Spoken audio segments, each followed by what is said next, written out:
মাঝে মধ্যে ইসলামী ব্যাংকিংয়ের কথা শুনি, আমার হাসি পায়, আসলে হাসি পায়। কারণ সারা পৃথিবীর অর্থ ব্যবস্থা হচ্ছে ওদের নিয়ন্ত্রণে। এর ভেতরে আপনি আর ইসলামী ব্যাংকিংয়ে কী করবেন? আপনি একটা গাড়ি কিনেছেন, হাইয়েস্ট গাড়ি বা লাইটেস্ট গাড়ি, ও বা এই ধরনের কোনো গাড়ি, নোয়া গাড়ি, এই নোয়া গাড়ির ইঞ্জিনও নোয়া গাড়ির, বডিও, চেসিসও, স্টিয়ারিং হুইল সব কিছু নোয়া গাড়ির, মধ্যখানে আপনি একটা সিট চেঞ্জ করে প্লেনের সিট লাগিয়ে দিলেন, তো এটা কি প্লেন হয়ে যাবে? হবে না। তো আমরাও এরকম চিন্তা করি যে সারা আমাদের পুরো রাষ্ট্র ব্যবস্থা চলছে সেকুলার আইডিওলজির উপর, এর মধ্যখানে যদি একটু একটু ইসলাম ঢুকিয়ে দিতে পারি, এটা মনে হয় ইসলাম হয়ে যাবে না। কারণ হচ্ছে এই পুরো চশমা খুলে আপনাকে নতুন চশমা পড়তে হবে, এই চশমার একটু জায়গা ইয়েলো করে দিলে কালো চশমা ইয়েলো হয়ে যাবে না। আবার এরকম দেখেন, আমার এই পৃথিবীতে যত মুসলমান জাকাত দেওয়ার জন্য সক্ষম, আমি আমাদের মুসলমানদের গবেষণা বলছি না, ইউরোপিয়ান বিভিন্ন নির্ভরযোগ্য বিশ্ববিদ্যালয়ের গবেষণার কথা বলছি আপনাদেরকে, যে পরিমাণ জাকাত এই পৃথিবীতে মুসলমানরা প্রতি বছর উত্তোলন করে আর ডিস্ট্রিবিউট করে, এই পরিমাণ জাকাতকে একটা কেন্দ্রীয় সিস্টেমের মাধ্যমে সুনিপুণভাবে যদি ডিস্ট্রিবিউট করা যেত, তাহলে বাকি বাদ দেন, পৃথিবীতে অন্ততপক্ষে মুসলমানদের মধ্য থেকে দারিদ্র্য খতম হয়ে যেত। আমি কসম করে বলছি আপনাকে, বিষয়টা এরকমই। আপনি পৃথিবীর বড় বড় গবেষকদের গবেষণা খুঁজে দেখবেন, অথচ জাকাত ব্যবস্থা তো আমরা গড়ে তুলতে পারিই নাই শেষ পর্যন্ত।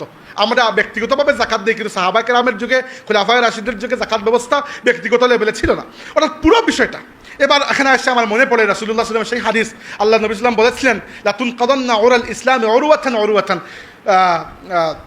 ফালাম্মা ইনতাকাদাত উরওয়াতান তাশাব্বাসা আন-নাসু বিল্লাতী হিয়া তালিহা আউয়ালুহুন্না নাকদান আল হুকমু ওয়া আখিরুহুন্না আস-সালাহ আও কামা ক্বালা সাল্লাল্লাহু আলাইহি ওয়াসাল্লাম। অর্থ হচ্ছে তোমরা একটি একটি করে ইসলামের হাতল ছাড়তে থাকবে, ছেড়ে দেবে, এবং যখন একটি হাতল ছাড়বে তখন নিচের দিকে পড়তে শুরু করবে, আরেকটি হাতলে ধরবে, খানিকক্ষণ পরে এইটা হাত থেকে ছুটে যাবে, তোমরা নিচের দিকে পড়বে, আরেকটি ধরবে, এভাবে ছাড়তে ছাড়তে তোমরা নিচে এসে পড়ে যাবে।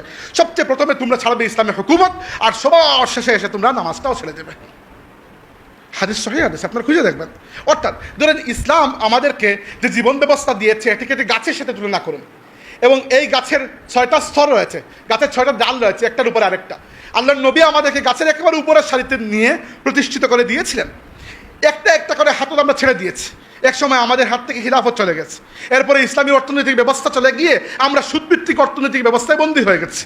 এরপরে আমাদের সামাজিক ব্যবস্থাটাও ভেঙে এক ধরনের পশ্চিমা সামাজিক ব্যবস্থা, বা ওই যে ভারতীয় টিভি সিরিয়ালের যে ধরনের সমাজ দেখানো হয়, ওই ধরনের সমাজে আমরা অভ্যস্ত হয়ে গেছি।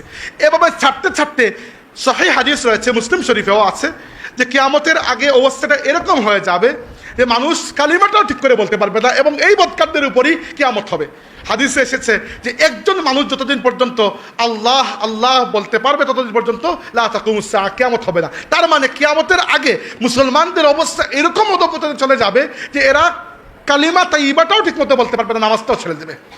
আমরা বুঝতে পারা উচিত যে আমরা এখন বর্তমানে কোন লেভেলে আছি, ছেড়ে ছেড়ে কত দূর এসেছি।